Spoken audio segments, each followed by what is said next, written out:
Friends, today episode பார்க்கணும்னா நம்ம சேனலை சப்ஸ்கிரைப் பண்ணாதவங்க பண்ணிக்கோங்க. பக்கத்தில் இருக்க பெல் ஐக்கானை கிளிக் பண்ணிக்கோங்க. ஃபேமிலி மெம்பர்ஸ் எல்லாருமே அந்த ஆக்சிடெண்ட்டை பற்றி பேசுகிறாங்க. அதுதான் முடிஞ்சு போயிடுச்சுல, அதையே பற்றி எதுக்கு பேசணும் அப்படின்னு சொல்லிட்டு விட்டுடுறாங்க.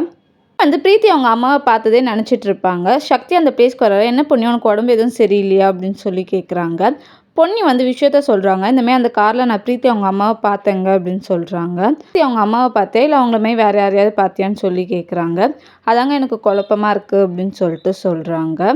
சக்தி ஒர்க் அவுட் பண்ணிகிட்ருக்காரு. அந்த பிளேஸ்க்கு கார்த்திக் போகிறாரு. இந்தமாதிரி எனக்கு மாடல் தேவை, ஃபோட்டோ ஷூட் எடுக்கணும், வரியா அப்படின்னு சொல்லி கேட்குறாங்க. சக்தி என்னால் வர முடியாது, எனக்கு 1008 வேலை இருக்குது அப்படின்னு சொல்லிட்டு சொல்கிறாரு.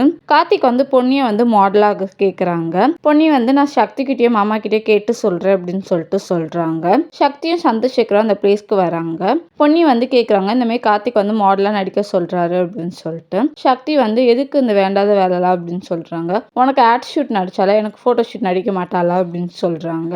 சந்திரசேகரும் அதெல்லாம் நீ நடிமா, சக்தி அதெல்லாம் உன்னை அக்செப்ட் பண்ணிப்பான் அப்படின்னு சொல்றாங்க. சக்தியும் வேற வழியே இல்லாம அக்செப்ட் பண்ணிக்கிறாரு. கார்த்திக் பொன்னி போட்டோ ஷூட்காக ரெடி ஆறாங்க. தேங்க்யூ.